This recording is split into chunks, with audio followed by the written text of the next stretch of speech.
पुरी का श्री जगन्नाथ मंदिर एक हिंदू मंदिर है जो भगवान जगन्नाथ श्री कृष्ण को समर्पित है। यह भारत के ओडिशा राज्य के तटवर्ती शहर पुरी में स्थित है। जगन्नाथ शब्द का अर्थ जगत के स्वामी होता है। इनकी नगरी ही जगन्नाथपुरी या पुरी कहलाती है। इस मंदिर को हिंदुओं के 4 धाम में से एक गिना जाता है। यह वैष्णव संप्रदाय का मंदिर है जो भगवान विष्णु के अवतार श्री कृष्ण को समर्पित है। इस मंदिर का वार्षिक रथ यात्रा उत्सव प्रसिद्ध है। इसमें मंदिर के तीनों मुख्य देवता भगवान जगन्नाथ, उनके बड़े भ्राता बलभद्र और भगिनी सुभद्रा तीन अलग अलग भव्य और सुसज्जित रथों में विराजमान होकर नगर की यात्रा को निकलते हैं। श्री जगन्नाथपुरी पहले नील माधव के नाम से पूजे जाते थे, जो भील सरदार विश्वासु के आराध्य देव थे। अब से लगभग हजारों वर्ष पूर्व भील सरदार विश्वासु नील पर्वत की गुफा के अंदर नील माधव जी की पूजा किया करते थे। मध्यकाल से ही यह उत्सव अतीव हर्षोल्लास के साथ मनाया जाता है। इसके साथ ही यह उत्सव भारत के ढेरों वैष्णव कृष्ण मंदिरों में मनाया जाता है एवं यात्रा निकाली जाती है। यह मंदिर वैष्णव परंपराओं और संत रामानंद से जुड़ा हुआ है। यह गौड़ीय वैष्णव संप्रदाय के लिए खास महत्व रखता है। इस पंथ के संस्थापक श्री चैतन्य महाप्रभु भगवान की ओर आकर्षित हुए थे और कई वर्षों तक पुरी में रहे भी थे। मंदिर का उद्गम। मंदिर के शिखर पर स्थित चक्र और ध्वज।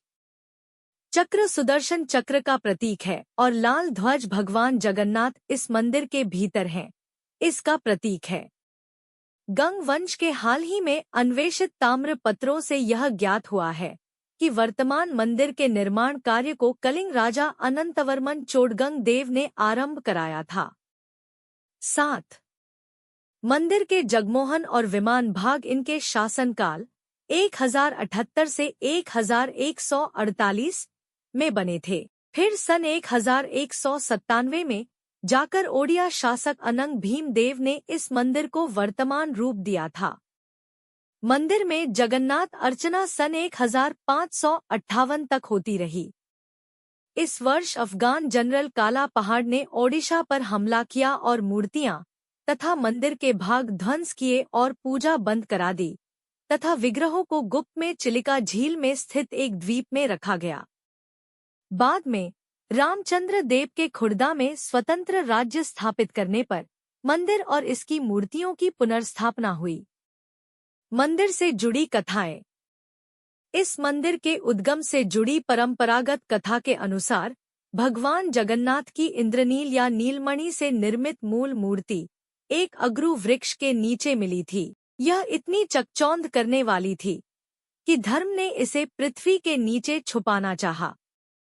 मालवा नरेश इंद्रद्युम्न को स्वप्न में यही मूर्ति दिखाई दी थी। तब उसने कड़ी तपस्या की और तब भगवान विष्णु ने उसे बताया कि वह पुरी के समुद्र तट पर जाए और उसे एक दारू लकड़ी का लट्ठा मिलेगा। उसी लकड़ी से वह मूर्ति का निर्माण कराए। राजा ने ऐसा ही किया और उसे लकड़ी का लट्ठा मिल भी गया।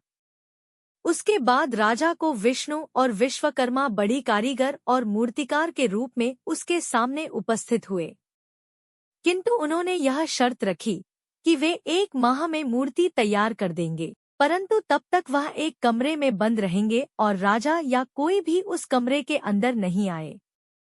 माह के अंतिम दिन जब कई दिनों तक कोई भी आवाज नहीं आई तो उत्सुकतावश राजा ने कमरे में झांका और वह वृद्ध कारीगर द्वार खोलकर बाहर आ गया और राजा से कहा कि मूर्तियां अभी अपूर्ण हैं, उनके हाथ अभी नहीं बने थे। राजा के अफसोस करने पर मूर्तिकार ने बताया कि यह सब दैववश हुआ है और यह मूर्तियां ऐसे ही स्थापित होकर पूजी जाएंगी।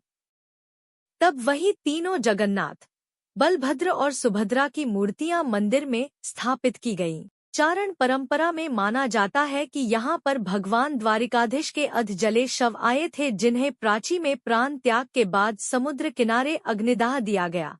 किशन जी, बलभद्र और सुभद्रा तीनों को साथ पर भरती आते ही समुद्र उफान पर होते ही तीनों आधे जले शव को बहाकर ले गया। वह शव पुरी में निकले। पुरी के राजा ने तीनों शव को अलग अलग रथ में रखा। जिंदा आए होते तो एक रथ में होते, पर शव थे इसलिए अलग रथों में रखा गया। शवों को पूरे नगर में लोगों ने खुद रथों को खींचकर घूमिया और अंत में जो दारू का लकड़ा शवों के साथ तैर कर आया था उसी की पेटी बनवा के उसमें धरती माता को समर्पित किया। आज भी उस परंपरा को निभाया जाता है, पर बहुत कम लोग इस तथ्य को जानते हैं। ज्यादातर लोग तो इसे भगवान जिंदा यहाँ पधारे थे ऐसा ही मानते हैं। चारण जगदम्बा सोनलाई के गुरु पूज्य दौलतदान बापू की हस्तप्रतों में भी यह उल्लेख मिलता है। बौद्ध मूल कुछ इतिहासकारों का विचार है कि इस मंदिर के स्थान पर पूर्व में एक बौद्ध स्तूप होता था। उस स्तूप में गौतम बुद्ध का एक दांत रखा था। बाद में इसे इसकी वर्तमान स्थिति कैंडी, श्रीलंका पहुंचा दिया गया। इस काल में बौद्ध धर्म को वैष्णव संप्रदाय ने आत्मसात कर लिया था और तभी जगन्नाथ अर्चना ने लोकप्रियता पाई। यह 10वीं शताब्दी के लगभग हुआ, जब उड़ीसा में सोमवंशी राज्य चल रहा था। महाराजा रणजीत सिंह, महान सिख सम्राट, ने इस मंदिर को प्रचुर मात्रा में स्वर्ण दान किया था, जो कि उनके द्वारा स्वर्ण मंदिर अमृतसर को दिए गए स्वर्ण से कहीं अधिक था। उन्होंने अपने अंतिम दिनों में यह वसीयत भी की थी कि विश्व प्रसिद्ध कोहिनूर हीरा, जो विश्व में अब तक सबसे मूल्यवान और सबसे बड़ा हीरा है, इस मंदिर को दान कर दिया जाए। लेकिन यह संभव न हो सका, क्योंकि उस समय तक ब्रिटिश ने पंजाब पर अपना अधिकार करके उनकी सभी शाही संपत्ति जब्त कर ली थी। वरना कोहिनूर हीरा भगवान जगन्नाथ के मुकुट की शान होता। मंदिर का वृहत क्षेत्र 400,000 वर्ग फुट 37,000 वर्ग मीटर में फैला है और चहारदीवारी से घिरा है। कलिंग शैली के मंदिर स्थापत्यकला और शिल्प के आश्चर्यजनक प्रयोग से परिपूर्ण यह मंदिर भारत के भव्यतम स्मारक स्थलों में से एक है। मुख्य मंदिर वक्ररेखीय आकार का है, जिसके शिखर पर विष्णु का श्री सुदर्शन चक्र 8 आरों का चक्र मंडित है। इसे नील चक्र भी कहते हैं। यह अष्टधातु से निर्मित है और अति पावन और पवित्र माना जाता है। मंदिर का मुख्य ढांचा एक 214 फीट 65 मीटर ऊंचे पाषाण चबूतरे पर बना है। इसके भीतर आंतरिक गर्भगृह में मुख्य देवताओं की मूर्तियां स्थापित हैं। यह भाग इसे घेरे हुए अन्य भागों की अपेक्षा अधिक वर्चस्व वाला है।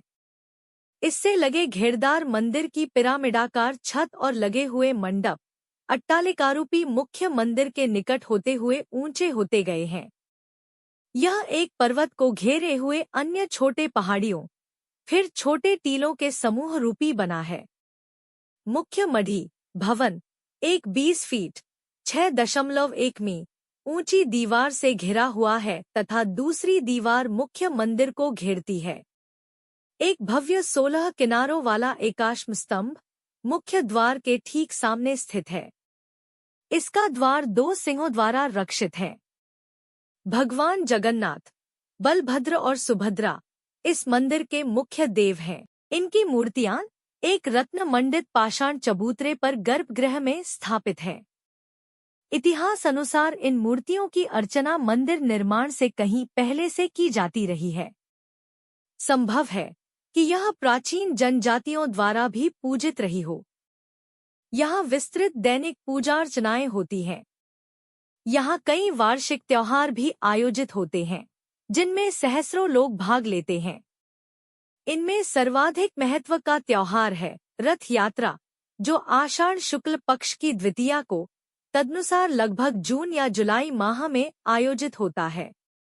इस उत्सव में तीनों मूर्तियों को अति भव्य और विशाल रथों में सुसज्जित होकर यात्रा पर निकालते हैं। यह यात्रा 5 किलोमीटर लंबी होती है। इसको लाखों लोग शरीक होते हैं। थेन्ननगुर का पांडुरंग मंदिर पुरी के जगन्नाथ मंदिर के समान ही बनाया गया है। आधुनिक काल में यह मंदिर काफी व्यस्त और सामाजिक एवं धार्मिक आयोजनों और प्रकारों में व्यस्त है। जगन्नाथ मंदिर का एक बड़ा आकर्षण यहाँ की रसोई है। यह रसोई भारत की सबसे बड़ी रसोई के रूप में जानी जाती है। इस विशाल रसोई में भगवान को चढ़ाने वाले महाप्रसाद को तैयार करने के लिए 500 रसोइये तथा उनके 300 सहयोगी काम करते हैं। इस मंदिर में प्रविष्टि प्रतिबंधित है। इसमें गैर हिंदू लोगों का प्रवेश सर्वथा वर्जित है। पर्यटकों की प्रविष्टि भी वर्जित है। वे मंदिर के अहाते और अन्य आयोजनों का दृश्य निकटवर्ती रघुनंदन पुस्तकालय की ऊंची छत से अवलोकन कर सकते हैं। इसके कई प्रमाण हैं कि यह प्रतिबंध कई विदेशियों द्वारा मंदिर और निकटवर्ती क्षेत्रों में घुसपैठ और श्रेणीगत हमलों के कारण लगाए गए हैं। बौद्ध एवं जैन लोग मंदिर प्रांगण में आ सकते हैं, बशर्ते कि वे अपनी भारतीय वंशावली का मूल प्रमाण दे पाएं। मंदिर ने धीरे धीरे गैर भारतीय मूल के लेकिन हिंदू लोगों का प्रवेश क्षेत्र में स्वीकार करना आरंभ किया है। एक बार 3 बाली के हिंदू लोगों को प्रवेश वर्जित कर दिया गया था, जबकि बाली की 90% जनसंख्या हिंदू है। तब निवेदन करने पर भविष्य के लिए में स्वीकार्य हो गया।